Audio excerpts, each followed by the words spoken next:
Hello guys, in this video we're going to talk about if you can turn your Venmo into cash. Well, basically the answer to that is yes, and this is how. So basically you can use your Venmo as a debit card, and when you do, whatever your balance is in your Venmo, you can withdraw it using your debit card. So here, as you can see, we are in the Venmo help, and here, yes, you can use your Venmo debit card to make cash withdrawals, and then you'll just have to have your debit card PIN to obtain cash.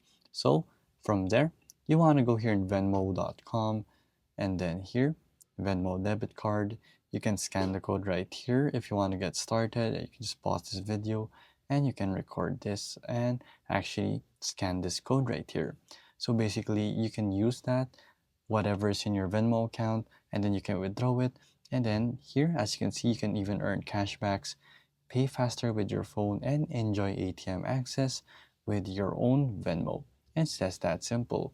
You can even get fast access to your own paycheck using the direct deposit on Venmo. So there you go guys. So the answer is you can turn your Venmo into cash. If this video was helpful, please hit the like button and don't forget to subscribe.